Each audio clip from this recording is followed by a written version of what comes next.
Halo teman-teman, semoga Tuhan memberkati kalian semua yang mengambil bagian dalam siaran ini. Semoga Roh Kudus membimbing, menuntun mereka yang menginginkannya dengan segenap hati, dengan segenap kekuatan, dengan segenap jiwa mereka. Mereka yang benar-benar berserah diri kepadanya. Tahu rasanya berserah tanpa syarat. Tanpa syarat. Mereka menyerahkan diri mereka. Dia membenamkan hidup mereka di tangan orang lain. Ketika sampai pada hal itu, ketika orang lain itu adalah Roh Kudus, apa yang Anda pikirkan yang akan terjadi? Itu harus terjadi. Itu harus terjadi. Ini bukan masalah pahala. Tapi saya orang berdosa. Bukan, Yesus tak datang untuk yang sehat. Dia berkata, aku tidak datang untuk orang sehat, tetapi untuk orang berdosa. Tapi orang berdosa yang ingin diampuni, yang ingin berbalik kepada Tuhan, yang ingin memiliki persekutuan dengan yang maha tinggi, yang ingin dipimpin oleh Tuhan. Sayangnya, tidak semua orang memiliki minat. Mayoritas menginginkan berkat-berkat Tuhan, keuntungan Tuhan, janji-janji Tuhan, tapi tidak ingin tunduk kepada Tuhan, kepada kehendaknya yang kekal. Dan kemudian menjadi sangat sulit bagi Dia, Roh Kudus, menjawab kepada orang-orang ini. Anda mengerti? Benar. Ketika Anda membaca Alkitab, kita melihat Tuhan yang sederhana. Tuhan yang maha kuasa, pencipta langit dan bumi. Satu-satunya Tuhan dari segala kemuliaan, dari segala keagungan. Tapi Dia begitu agung, begitu agung, begitu agung, begitu agung, bahwa Ia membungkuk untuk mendengar seruan mereka yang memanggilnya dengan ketulusan.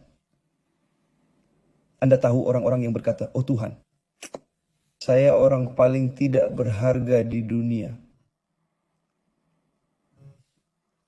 Tetapi jika Tuhan menginginkan saya, jika Tuhan menginginkanku, ini aku, terimalah aku, buatlah hidupku, masa depanku, takdirku, kehendakmu, ambil, isi benakku, hatiku yang merupakan jiwaku, tubuhku, dan lakukan kehendakmu.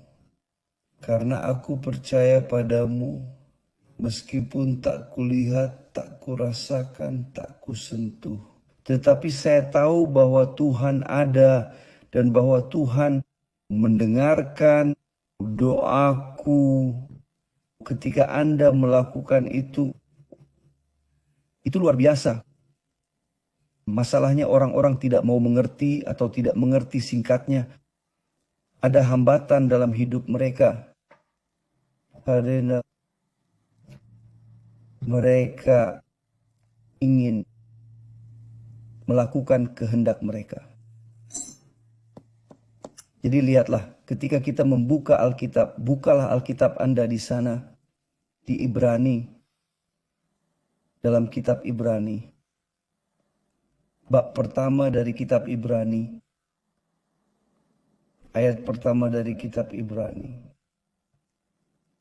Yang sangat kuat, lihatlah, yang maha kuasa, yang maha besar, yang kekal, sang pencipta dari segala sesuatu. Haleluya. Dia yang berkata demikian. Jadilah terang dan terang. Itu ada terang menjadi tunduk pada perintahnya, kepada firman-Nya. Seluruh alam tunduk kepada firman Tuhan. Binatang-binatang semua tunduk pada Tuhan. Satu-satunya yang tidak tunduk pada Tuhan adalah makhluk yang Dia ciptakan menurut gambar dan rupanya. Itulah kenyataannya, yaitu manusia. Tetapi dia tetap sama. Dia tidak berubah sikap, dia tetap sama dan akan selalu sama. Jadi teman-teman, mari kita melihat Tuhan dalam firman-Nya. Mari kita mendengar suaranya dalam firman-Nya. Mari kita rasakan Tuhan dalam firman-Nya. Mari kita memeluknya dalam firman-Nya. Seperti itu. Firman-Nya sudah cukup. Firman Tuhan sudah cukup. Dia tidak perlu muncul. Dia tidak perlu membuat dirinya terasa. Dia tidak perlu disentuh oleh kita. Suaranya lembut tapi kuat, membuat terjadi hal yang mustahil dalam kehidupan mereka yang percaya kepadanya. Jadi dia dalam kitab Ibrani pasal 1 berkata seperti ini. Setelah pada zaman dahulu Tuhan telah berbicara berkali-kali dan dengan berbagai cara kepada nenek moyang, yaitu kepada orang tua kita, melalui para nabi. Melalui para nabi. Tuhan berbicara lewat nabi kepada nenek moyang kita, kepada kita. Ia berbicara kepada kita pada hari-hari terakhir ini. Haleluya. Haleluya. Tentang semua kekotoran, semua kenajisan, semua dosa, segala aib, segala kejahatan, segala kebejatan, kekejaman manusia. Meskipun begitu, di hari-hari terakhir ini, Tuhan berbicara kepada kita melalui anaknya Yesus. Haleluya. Yesus, Tuhan yang berinkarnasi, yang maha tinggi berinkarnasi. Ya, Tuhan berbicara kepada kita melalui putranya. Melalui putranya. Ia yang telah ditetapkan sebagai pewaris segala sesuatu. Haleluya. Yesus adalah pewaris dari segalanya yang Tuhan ciptakan. Dan melalui Dia, Ia menciptakan dunia. Yesus ini adalah pewaris segalanya yang telah dibunuh oleh manusia, melakukan kejahatan, kejam, menyakitinya. Uskup, puji Tuhan, saya tahu Yesus mati untuk saya, tapi saya ingin tahu tentang Roh Kudus. Karena jadi ketika kita berbicara tentang Yesus, kita berbicara tentang Yesus manusia, Yesus yang lahir dari seorang perawan, diperanakan oleh Roh Kudus. Yesus diperanakan oleh Roh Kudus. Jika ia tidak diperanakan oleh Roh Kudus, ia tidak akan menjadi anak Tuhan. Dia harus dilahirkan dari Tuhan itu sendiri. Tentu saja, anak-anak lahir dari orang tua mereka itu alami, itu wajib. Anak-anak dilahirkan dari orang tua mereka dalam hubungan ayah dengan ibu. Dan Yesus dilahirkan. Lahir dari siapa? Dari Roh Kudus. Dalam rahim Maria, perawan yang murni. Dia dulunya perawan, kemudian menjadi ibu. Ia kehilangan keperawanannya, ia melahirkan anak lain.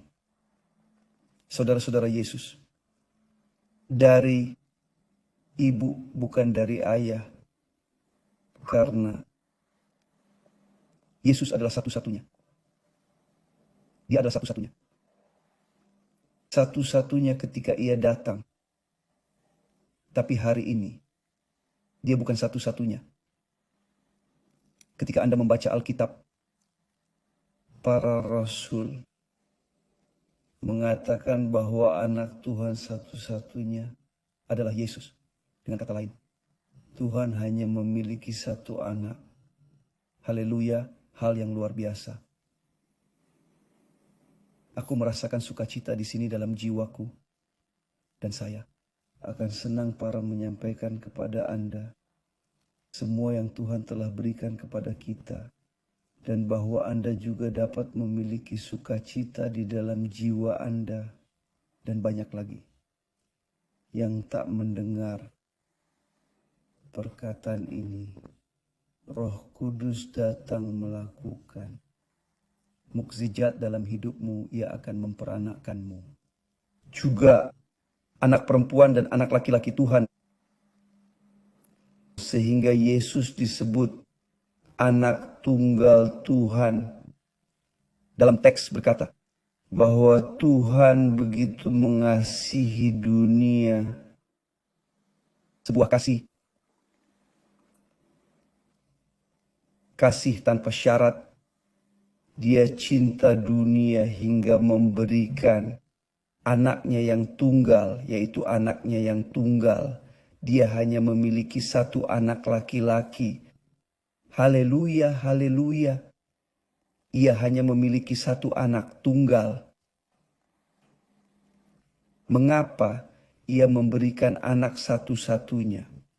Supaya semua orang yang percaya kepadanya tidak akan binasa, tetapi beroleh hidup yang kekal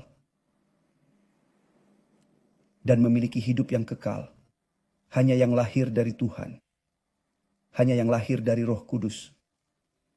Seperti cara Yesus dilahirkan dari Roh Kudus. Setiap orang harus dilahirkan dari Roh Kudus untuk memiliki hak istimewa menjadi anak Tuhan. Jadi Anda harus memahami itu, teman-teman.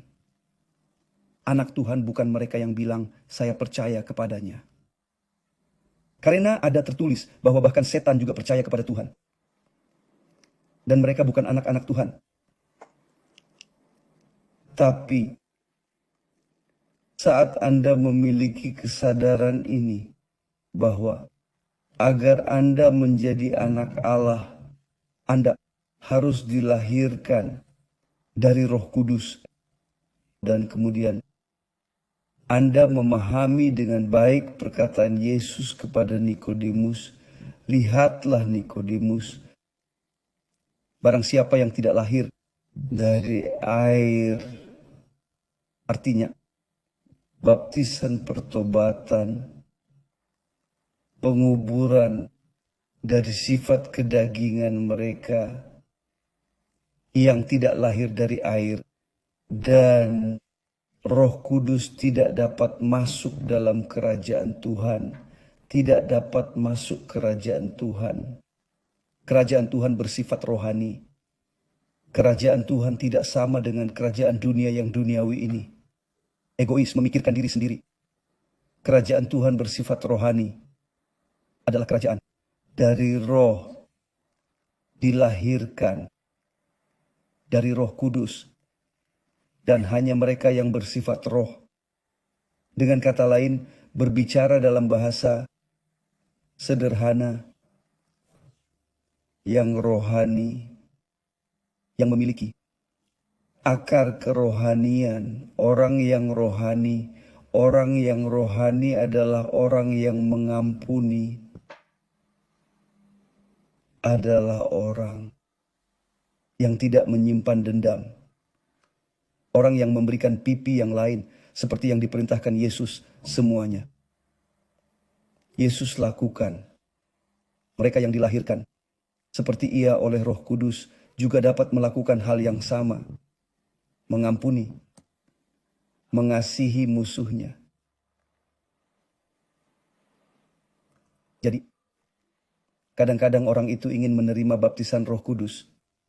Mereka berfokus untuk menerima karunia-karunia, berbahasa roh. Mereka membuang-buang waktu. Karena Anda sudah membayangkannya. Anda berpikir bahwa Roh Kudus membangkitkan seseorang supaya berbicara dalam bahasa roh. Untuk memiliki penglihatan. Nubuat. Tidak. Ini adalah karunia. Tuhan pinjamkan kepada anak-anaknya untuk melaksanakan pekerjaan penginjilan. Ini belum akhirnya tujuan Roh Kudus. Itulah yang dibicarakan kemarin, Yesuslah yang mengatakannya. Kamu akan menerima kuasa Roh Kudus, dan kamu akan menjadi saksi-saksiku,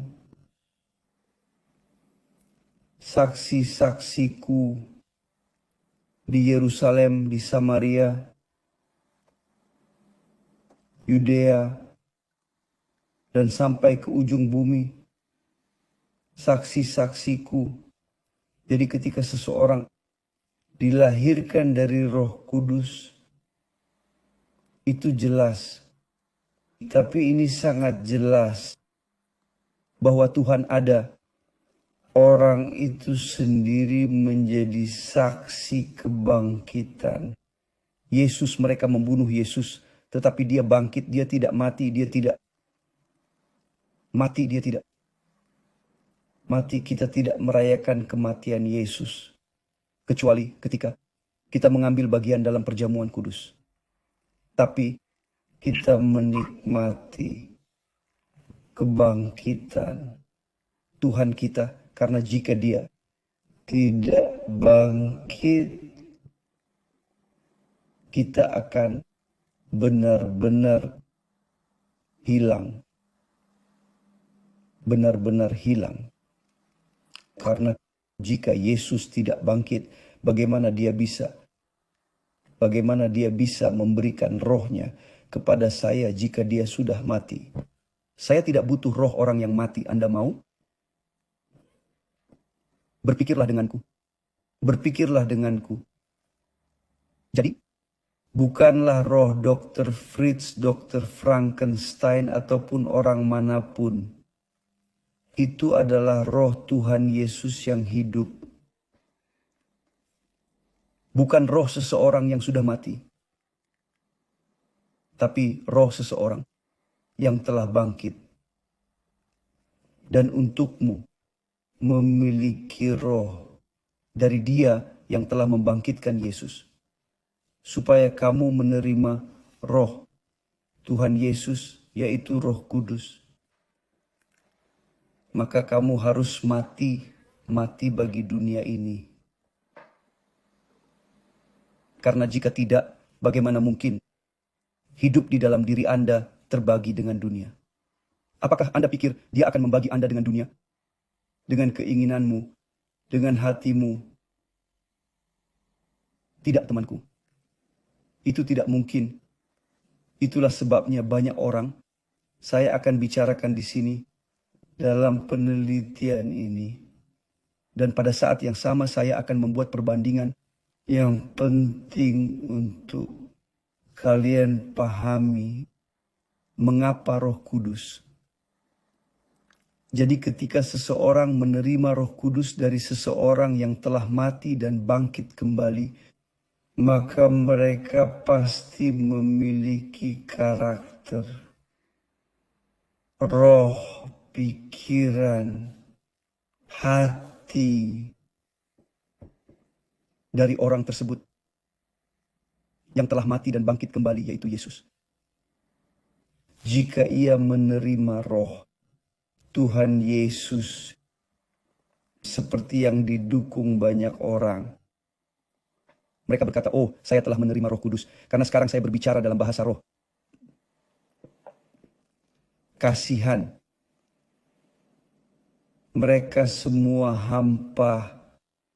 Mereka ditipu oleh roh penipu. Karena ketika Anda menerima roh dari orang yang telah bangkit, mereka mulai memiliki karakter orang yang telah dibangkitkan, yaitu karakter Yesus. Mereka mulai memiliki pikiran Tuhan Yesus. Rasul Paulus berkata, kita memiliki pikiran Kristus, yaitu roh Kristus. Dia memiliki postur tubuh,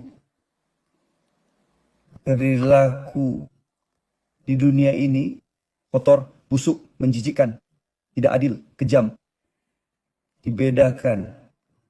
Orang-orang ketika mereka mengenal, dan Anda pasti pernah melihatnya. Anda pasti telah melihatnya dengan mata kepala sendiri. Bahkan Anda yang belum memiliki Roh Kudus, belum menerima Roh Kudus. Tapi Anda mengenal orang-orang hanya dengan berbicara dengan mereka. Hanya bersama mereka, Anda tidak perlu berbicara. Tanpa ia berbicara, hanya kehadirannya sudah membuat Anda menyadari sesuatu yang baru dalam dirinya. Membuat Anda menyadari aromanya, parfum yang ada di dalam dirinya, yaitu aroma Tuhan Yesus Kristus. Karena dia meneruskan kedamaian, dia mentransmisikan keamanan. Dia bukan orang yang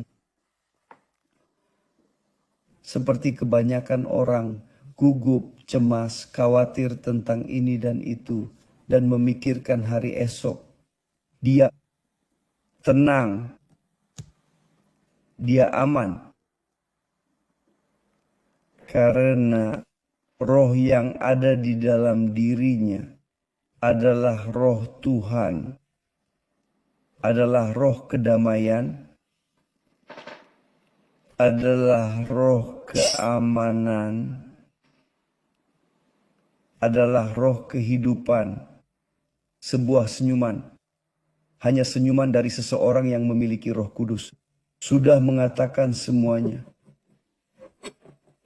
Itu sangat bagus, itu sangat mulia. Ini adalah tanda-tanda bahwa Roh Kudus ada di sana. Orang itu damai. Mereka tidak gugup, tentu saja. Marah oleh situasi tertentu, tetapi itu bukan hal yang normal. Hal yang normal adalah damai. Mereka tunduk ke dunia ini yang kotor dan najis. Sulit untuk tetap bersih, suci di tengah-tengah kekotoran dunia ini. Tapi itu tidak mungkin. Dan ketika Anda bersosialisasi atau memiliki akses ke orang-orang yang telah dilahirkan dari Roh Kudus, sudahkah Anda mengamati? Wow, orang itu memiliki sesuatu yang berbeda. Ia memiliki sesuatu yang berbeda. Saya tidak tahu apa itu, Anda tidak tahu, Anda tidak tahu apa itu Roh Kudus. Anda tidak memiliki Roh Kudus, Anda tidak tahu apa itu, tetapi Anda menyadari bahwa ada perbedaan dalam dirinya antara dia dan Anda yang tidak memilikinya. Anda mengerti teman. Jadi kembali ke teks Yesus, haleluya, telah ditunjuk sebagai pewaris segala sesuatu. Melalui dialah dunia dijadikan.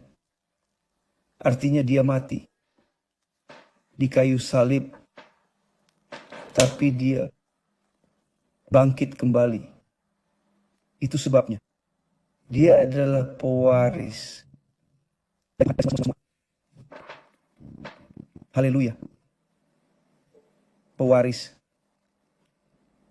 dan warisan yang kita terima dari dia, dari mereka yang percaya. Ketika berbicara tentang percaya kepada Yesus, berarti berserah diri. Berserah diri, Anda tunduk.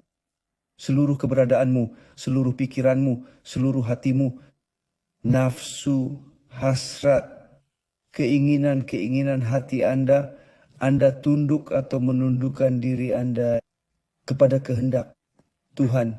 Karena Anda bukan milik Anda sendiri. Anda telah menyerahkan hidup Anda kepadanya. Anda mati bagi diri sendiri, bagi dunia, melalui baptisan air. Bukankah begitu? Anda telah mati bagi dunia, Anda telah dikuburkan dalam baptisan air. Ketika Anda bangkit, Anda menerima Roh Kudus. Jadi Anda mulai hidup di dunia rohani, dunia Tuhan, dunia anak-anak Tuhan, yaitu dunia rohani. Ada juga dunia anak-anak kegelapan. Dan Anda merasakannya di dunia, Anda melihatnya di dunia. Mereka yang hidup di dunia kegelapan, mereka hanya menginginkan kejahatan orang lain. Mereka egois, mementingkan diri sendiri. Mereka hanya memikirkan hidup mereka sendiri. Dalam kehidupan mereka seperti ini, aku adalah nomor 1, 2, 3, dan 4. Aku akan berpikir, apakah itu saya atau bukan?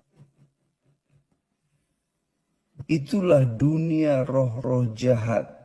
Tetapi roh kerajaan Tuhan adalah roh untuk orang yang sudah siap untuk memberi daripada menerima.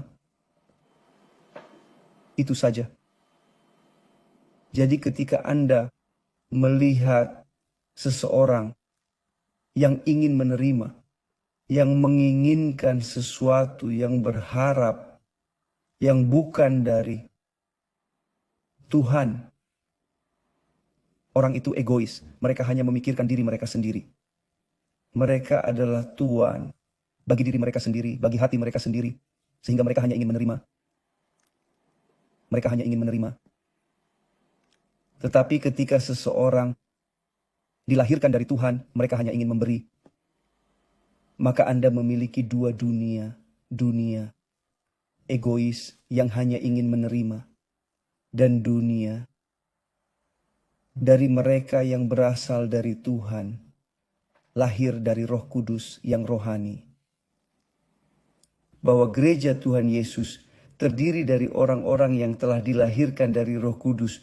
Untuk itu, Yesus bukan lagi satu-satunya yang diperanakan dari Tuhan menjadi anak sulung Tuhan untuk menjadi yang pertama, anak Tuhan yang pertama. Yesus pada kenyataannya adalah satu. Tuhan hanya memiliki satu anak. Tapi ketika dia datang ke dunia, haleluya, ia memperanakan. Aku juga anak Tuhan. Dan anak Tuhan temanku bukan sembarang teman. Bukan sembarang orang. Anak Tuhan adalah memiliki sifat Tuhan. Memiliki karakter Tuhan. Memiliki DNA Tuhan. Misalnya anak-anak kita. Mereka membawa bersama mereka DNA kita, bukan sifat kita. Saya punya sifat, sedikit sifat dari ayah. Saya pikir saya punya sifat dari ayah. Tapi kebenarannya adalah ketika Anda lahir dari Tuhan, Anda adalah anak Tuhan. Setiap orang memiliki sifat yang sama, DNA yang sama, cara hidup yang sama. Mengapa? Karena siapa yang melahirkan mereka adalah Tuhan sendiri. Yang memberi mereka hak istimewa untuk disebut anak-anak Tuhan, saudara-saudara. Dari Yesus yang pertama, yang sulung. Anak sulung adalah yang pertama. Ketika berbicara anak sulung, biarkan saya menjelaskan untuk memperjelas. Ketika kita berbicara tentang persepuluhan. Persepuluhan adalah apa? Itu adalah buah sulung, anak sulung. Dia adalah anak sulung Abraham. Itu Ishak, bukan Ismail. Karena Ismail lahir dari seorang budak wanita. Tapi Ishak lahir dari seseorang yang dipilih oleh Tuhan. Jadi dari Ishak, dari Abraham lahirlah Ishak. Anak sulung Abraham adalah Ishak. Dan dari Ishak datanglah Yakub dan seterusnya. Anak sulung Tuhan adalah Yesus. Itu sangat kuat. Dan itu berarti dia adalah anak pertama. Dan kita adalah yang lain. Saudara-saudara Yesus. Haleluya. Jadi ketika seseorang menerima baptisan Roh Kudus, karakteristik, tanda atau lebih tepatnya tanda-tanda bahwa mereka telah menerima Roh Kudus adalah kejeniusan mereka, cara hidup mereka. Sejak ia dilahirkan dari Roh Kudus, maka dia mulai ingin memberi kepada orang lain. Berbagi dengan orang lain apa yang telah ia terima dari Tuhan. Jadi, teman-temanku, saya berharap bahwa Anda memahami roh ini. Semoga Anda memilikinya. Saya tahu bahwa engkau berkata, "Uskup, saya ingin dilahirkan dari Allah. Saya ingin memiliki karakter Tuhan. Saya ingin menjadi orang itu. Saya tidak ingin menerima, saya ingin memberi." Setiap orang lahir dari Tuhan ingin memberi. Yang tidak dari Tuhan ingin menerima. Itulah kebenarannya. Anda lihat di sana orang-orang yang berkata, "Uskup, doakanlah saya, doakanlah keluarga saya." Saya langsung melihat itu, kasihan sekali. Dia harus dilahirkan kembali. Dia meminta untuk keluarganya. Maksudku, dia memikirkan dirinya sendiri. Maafkan aku bicara seperti ini, temanku. Kita berdoa untuk semua orang. Tapi jika Anda adalah orang itu yang ingin menerima, yang mencari, atau sedang mencari untuk diri sendiri, manfaat dari dunia ini, hal-hal, bahkan dari Tuhan, mencari hanya untuk dirimu sendiri. Itu karena kamu belum dilahirkan dari Roh Kudus. Tetapi jika kamu sudah dilahirkan dari Roh Kudus, Anda ingin memberi. Anda hanya ingin memberi. Dia menjadi, bisa dibilang, dipenuhi dengan kebesaran Tuhan di dalam seluruh keberadaannya. Dan mereka ingin menyampaikannya pada orang lain. Dan itu tidak masalah. Bukan hanya untuk orang yang dicintainya, tapi untuk semua orang. Semua orang. Karena dia tahu siapa dia masa lalu, siapa dia hari ini. Jadi dia ingin berbagi kepada orang lain apa yang Tuhan berikan kepadanya. Besok kita akan berbicara lebih banyak tentang hal ini. Jadi lihatlah setelah pada zaman dahulu Tuhan berbicara berkali-kali dan dalam banyak cara kepada nenek moyang kita melalui para nabi, kepada kita pada hari-hari terakhir ini telah berbicara kepada kita dengan perantaraan anaknya Yesus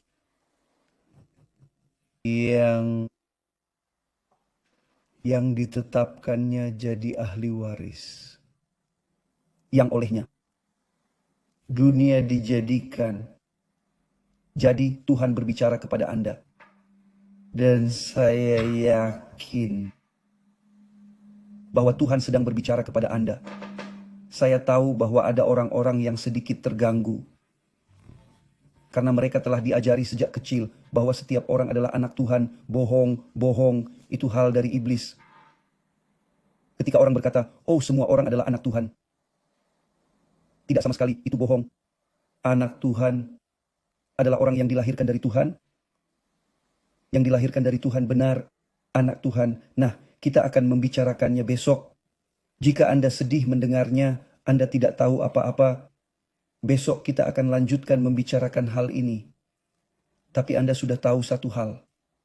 Pertama, bahwa setiap orang yang lahir dari Tuhan atau yang dibaptis dengan Roh Kudus, yang dilahirkan dari Tuhan, yang dilahirkan dari Roh Kudus, adalah roh. Dan siapakah roh itu?